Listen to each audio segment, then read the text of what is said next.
राधे राधे मेरे प्यारे भाइयों बहनों माताओं व बंधुओं। आज कार्तिक मास के गुरुवार के दिन मैं आपके लिए लाई हूँ भगवान विष्णु जी की कथा। बंधुओं, गुरुवार के दिन भगवान विष्णु की कथा सुनने मात्र से आपकी हर मनोकामना पूरी होगी। बंधुओं, आज गुरुवार के साथ साथ द्वादशी तिथि भी है, जो कि भगवान विष्णु को अति प्रिय है।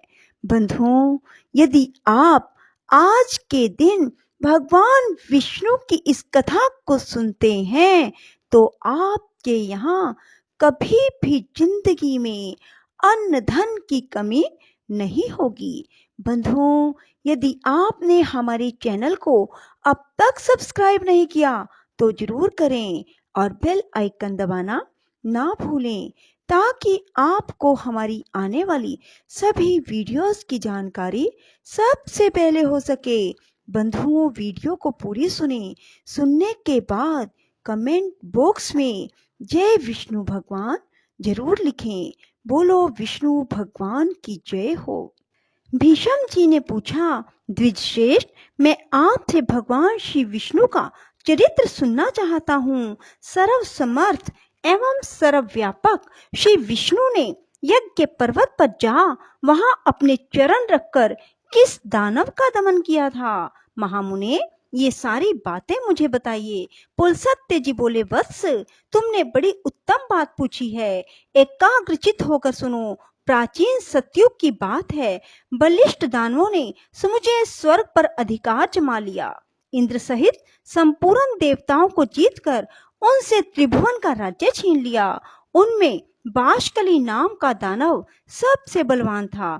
उसने समस्त दानवों को यज्ञ का भोक्ता बना दिया। इससे इंद्र को बड़ा दुख हुआ। वे अपने जीवन से निराश हो चले।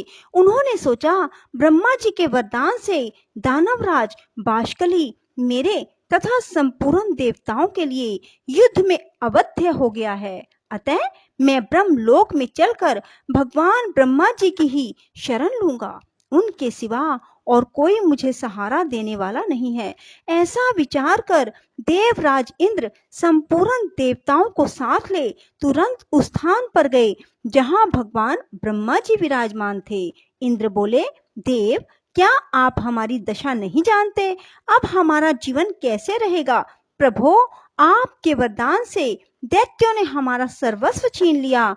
मैं दुरात्मा बाष्कली की सारी करतूतें पहले ही आपको बता चुका हूँ।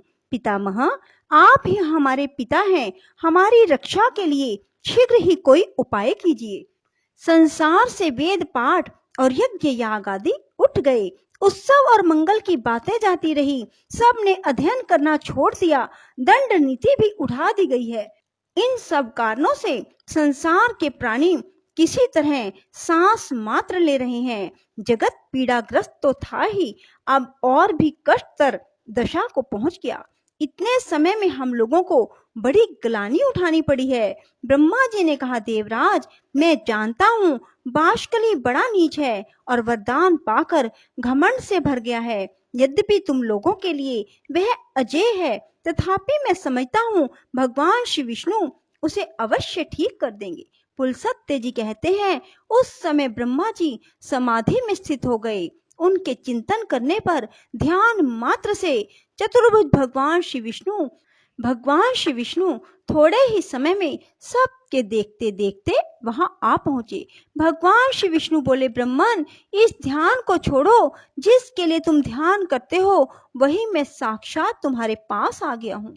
ब्रह्मा जी ने कहा, स्वामी ने यहाँ आकर मुझे दर्शन दिया, यह बहुत बड़ी कृपा हुई। जगत के लिए जगदीश्वर को जितनी चिंता है उतनी और किसको हो सकती है। मेरी उत्पत्ति भी आपने जगत के लिए ही की थी और जगत की यह दशा, अतः उसके लिए भगवान का यह शुभ आगमन वास्तव में कोई आश्चर्य की बात नहीं है। प्रभो, विश्व के पालन का कार्य आपके अधीन है। इस इंद्र का राज्य बाष्कली ने छीन लिया। चराचर प्राणियों के सहित त्रिलोकी को अपने अधिकार में कर लिया। केशव, अब आप ही सलाह देकर अपने इस सेवक की सहायता कीजिए। भगवान श्री वासुदेव ने कहा, ब्रह्मन, तुम्हारे वरदान से वह दानव इस समय अवध्य है, तथापि उसे बुद्धि के द्वारा बंधन में डालकर परास्त किया जा सकता है। मैं दानवों का विनाश करने के लिए वामन रूप धारण करूंगा। ये इंद्र मेरे साथ बाष्कली के घर चलें और वहां पहुंचकर मेरे लिए इस प्रकार वर की याचना करें।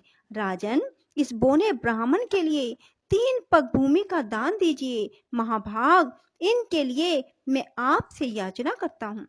ऐसा कहने पर वह दानवराज अपना प्राण तक दे सकता है। पितामह, उस दानव का दान स्वीकार करके पहले उसे राज्य से वंचित करूंगा, फिर उसे बांधकर पाताल का निवासी बनाऊंगा। यूं कहकर भगवान श्री विष्णु अंतर्ध्यान हो गए।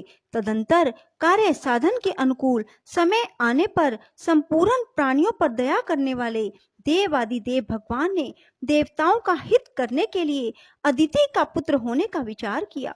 भगवान ने जिस दिन गर्भ में प्रवेश किया, उस दिन स्वच्छ वायु बहने लगी। संपूर्ण प्राणी बिना किसी उपद्रव के अपने अपने इच्छित पदार्थ प्राप्त करने लगे। वृक्षों से फूलों की वर्षा होने लगी। समस्त दिशाएं निर्मल हो गई। सभी मनुष्य सत्यपरायण हो गए। देवी अदिति ने 1000 दिव्य वर्षों तक भगवान को गर्भ में धारण किया। इसके बाद वे भूत भावन प्रभु वामन रूप में प्रकट हुए। उनके अवतार लेते ही नदियों का जल स्वच्छ हो गया, वायु सुगंध बिखेरने लगी। उस तेजस्वी पुत्र के प्रकट होने से महर्षि कश्यप को भी बड़ा आनंद हुआ। तीनों लोकों में निवास करने वाले समस्त प्राणियों के मन में अपूर्व उत्साह भर गया। भगवान जनार्दन का प्रादुर्भाव होते ही स्वर्ग लोक में नगारे बज उठे। अत्यंत हर्ष उल्लास के कारण त्रिलोकी के मोह और दुख नष्ट हो गए। गंधर्वों ने अत्यंत उच्च स्वर से संगीत आरंभ किया। कोई ऊंचे स्वर से भगवान की जय जयकार करने लगे, कोई अत्यंत हर्ष में भरकर जोर जोर से गर्जना करते हुए बारंबार भगवान को साधुवाद देने लगे।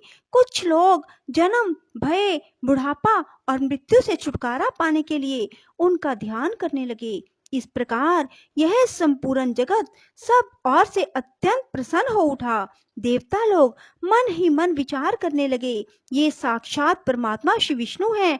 ब्रह्मा जी के अनुरोध से जगत की रक्षा के लिए इन जगदीश्वर ने यह छोटा सा शरीर धारण किया है। ये ही ब्रह्मा, ये ही विष्णु और ये ही महेश्वर हैं। देवता, यज्ञ और स्वर्ग सब कुछ ये ही हैं। इसमें तनिक भी संदेह नहीं है। यह संपूर्ण चराचर जगत भगवान श्री विष्णु से व्याप्त है। ये एक होते हुए भी पृथक शरीर धारण करके ब्रह्मा के नाम से विख्यात हैं। जिस प्रकार बहुत से रंगों वाली वस्तुओं का सानिध्य होने पर स्फटिक मणि विचित्र सी प्रतीत होने लगती है, वैसे ही मायामय गुणों के संसर्ग से स्वयंभू परमात्मा की नाना रूपों से प्रतीति होती है। जैसे एक ही ग्रहपत्य अग्नि, दक्षिण अग्नि तथा आवाहनीय अग्नि आदि भिन्न भिन्न संज्ञाओं को प्राप्त होती है, उसी प्रकार ये एक ही श्री विष्णु ब्रह्मा आदि अनेक नाम एवं रूपों में उपलब्ध होते हैं।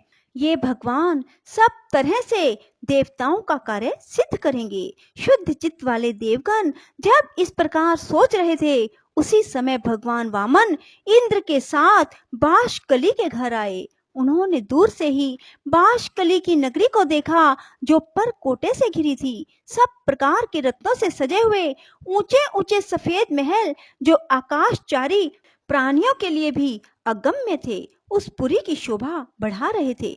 नगर की सड़कें बड़ी ही सुंदर एवं क्रमबद्ध बनाई गई थी। कोई ऐसा पुष्प नहीं, ऐसी विद्या नहीं, ऐसा शिल्प नहीं, ऐसी कला नहीं जो बाष्कली की नगरी में मौजूद ना रही हो। वहीं रहकर दानवराज बाष्कली चराचर प्राणियों सहित समस्त त्रिलोकी का पालन करता था। वह धर्म का ज्ञाता, कृतज्ञ, सत्यवादी और जितेंद्रिय था। सभी प्राणी उससे सुगमता पूर्वक मिल सकते थे।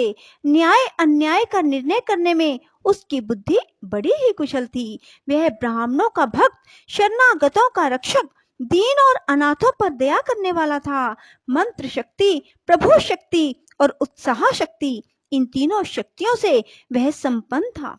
संधि, विग्रह, यान, आसन, वैधि भाव और समाशय राजनीति के इन 6 गुणों का अवसर के अनुकूल उपयोग करने में उसका सदा उत्साह रहता था। वह सबसे मुस्कुराकर बात करता था। वेद और वेदांगों के तत्व का उसे ज्ञान था। वह यज्ञों का अनुष्ठान करने वाला, तपस्या प्रायण, उदार, सुशील, संयमी, प्राणियों की हिंसा से विरत, माननीय पुरुषों को आदर देने वाला, शुद्ध हृदय, प्रसन्न मुख, पूजनीय पुरुषों का पूजन करने वाला, संपूर्ण विषयों का ज्ञाता, दुर्दमनीय, सौभाग्यशाली, देखने में सुंदर, अन्न का बहुत बड़ा संग्रह रखने वाला, बड़ा धनी और बहुत बड़ा दानी था। वह धर्म, अर्थ, काम तीनों के साधन में संलग्न रहता था। बाष्कली त्रिलोकी का एक श्रेष्ठ पुरुष था। वह सदा अपनी नगरी में ही रहता था। उसमें देवता और दानवों के भी घमंड को चूर्ण करने की शक्ति थी। ऐसे गुणों से विभूषित होकर वह त्रिभुवन की समस्त प्रजा का पालन करता था। उन दानव राज के राज्य में कोई भी अधर्म नहीं होने पाता था। उनकी प्रजा में कोई भी ऐसा नहीं था जो दीन, रोगी, अल्प आयु, दुखी, मूर्ख, कुरूप, दुर्भाग्यशाली और अपमानित हो। इंद्र को आते देख दानवों ने जाकर राजा बशकली से कहा, प्रभो, बड़े आश्चर्य की बात है, आज इंद्र एक बोने ब्राह्मण के साथ अकेले ही आपकी पुरी में आ रहे हैं। इस समय हमारे लिए जो कर्तव्य हो उसे शीघ्र बताइए। उसकी बात सुनकर बाष्कली ने कहा, दानवों, इस नगर में देवराज को आदर के साथ ले आना चाहिए। वे आज हमारे पूजनीय अतिथि हैं। बोलो विष्णु भगवान की जय। राधे राधे। जय श्री कृष्णा। बंधुओं, यदि आपको हमारी वीडियो पसंद आए तो इसे लाइक करें और शेयर भी जरूर करें। धन्यवाद।